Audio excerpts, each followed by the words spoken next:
इंधन आणि चलन तुटवडा जाणवू लागलेला आहे. पाहुयात त्या संदर्भातल्या टॉप 9 बातम्या.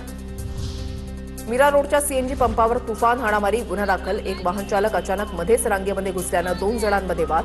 शाब्दिक बाचाबाचीनंतर हाणामारी. रत्नागिरी जिल्ह्यामध्ये पेट्रोल डिझेलचा तुटवडा निर्माण. रविवारी ऑइल कंपन्यांकडून पेट्रोल डिझेलचं वितरण न झाल्यानं अनेक पेट्रोल पंपही बंद पडले. पुण्यामध्ये पेट्रोल पंपावर पेट्रोल डिझेलसाठी नागरिकांच्या रांगा. प्रत्येक ठिकाणी सार्वजनिक वाहतूक नसते, त्यामुळे त्या ठिकाणी स्वतःच्या वाहनाशिवाय कसं जाणार, नागरिकांचा सवाल. तर इंधन बचतीची सुरुवात मंत्र्यांनी स्वतःपासून सुरू करावी, नागरिकांची प्रतिक्रिया. जळगावच्या जामनेरमध्ये एकाच वेळेला 3 पेट्रोल पंपांवरील इंधन साठा संपला. पेट्रोल पंपावर नो स्टॉकचे फलक. शहरातील एकाच पेट्रोल पंपावर इंधन मिळत असल्यामुळे वाहनधारकांची गर्दी. पालघरच्या बोईसरमधील गुजरात गॅसचे मुख्य सीएनजी फिलिंग स्टेशन दुरुस्तीसाठी 3 दिवस बंद राहणार. त्यामुळे पालघर, ठाणे ग्रामीण भागामध्ये सीएनजी तुटवड्याची शक्यता. रिक्षा, टॅक्सी आणि मालवाहतूक सेवांवर परिणाम होण्याची भीती. मर्यादित इंधन साठ्यामुळे पालघर, बुलढाणा आणि वाशिम, रत्नागिरीमध्ये पेट्रोल पंपांवर वाहनांच्या रांगा. तर लातूरमध्ये अँब्युलन्स डिझेलसाठी पंपावर तात्काळल्यानं अपघातग्रस्तांना खासगी वाहनानं नेण्याची वेळ. वाशिम जिल्ह्यामध्ये सलग 4थ्या दिवशी डिझेलचा तुटवडा. जिल्ह्यातील 40% पेट्रोल पंप बंद असल्यामुळे वाहनधारकांना नाहक त्रास. डिझेलअभावी शेती मशागतीची कामंही खोळंबली. परभणीमध्ये कॅशचा तुटवडा कायम. एटीएममधून 4,000 रुपयेच निघत असल्यानं नागरिकांकडून संताप. काही एटीएम बंद, तर काही एटीएममध्ये 500च्या नोटा उपलब्ध नाहीत. बँक अधिकाऱ्यांची याबद्दल बोलण्यास टाळाटाळ. अमरावतीमध्ये मशागतीच्या वाढत्या खर्चानं शेतकरी चिंतेत. इंधन दरवाढ, ट्रॅक्टर भाडं आणि मजुरी वाढीचा दुहेरी फटका.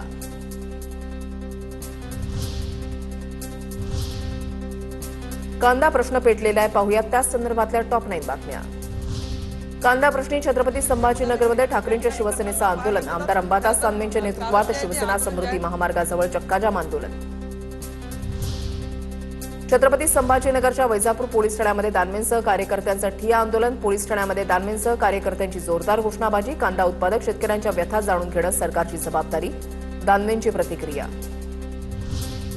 कांदा प्रश्नी समृद्धी महामार्गावर आंदोलन केल्याप्रकरणी गुन्हा दाखल. अंबादास दानवेंसह 40 ते 50 जणांवर गुन्हे दाखल.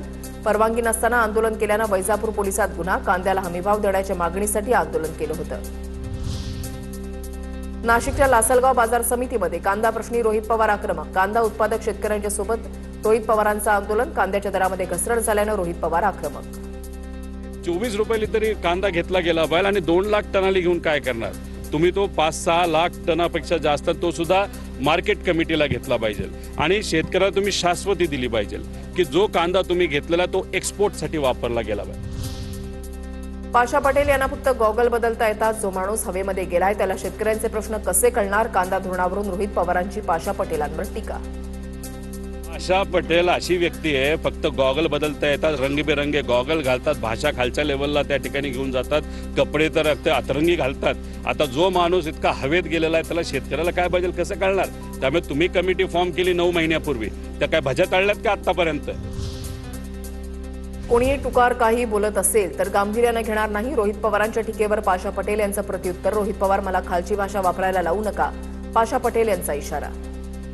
चष्म्याची महती जर कळली असती तर त्यांना एवढी जर अक्कल असते ना, हे चष्मा बांबूचा आहे आणि सस्टेनेबल मटेरियल आहे. मी जगाला सस्टेनेबिलिटी शिकवतोय.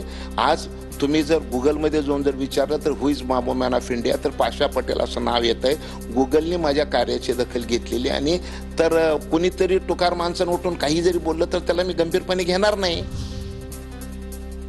जालन्यामध्ये शेतकऱ्यांच्या विविध प्रश्नांवरून ठाकरेंची शिवसेना आक्रमक. गळ्यामध्ये कांद्याच्या माळा घालून सरकारचा निषेध. जालना शहराच्या मोतीबाग परिसरात ठाकरेंच्या शिवसेनेचं आंदोलन. पुरंदर तालुक्यामधल्या सासवडमध्ये काँग्रेसचं निषेध आंदोलन. रस्त्यावर कांद्याच्या पिशव्या टाकून कार्यकर्त्यांकडून निषेध व्यक्त. कांद्याला हमीभाव मिळावा अशी कार्यकर्त्यांकडून घोषणाबाजी.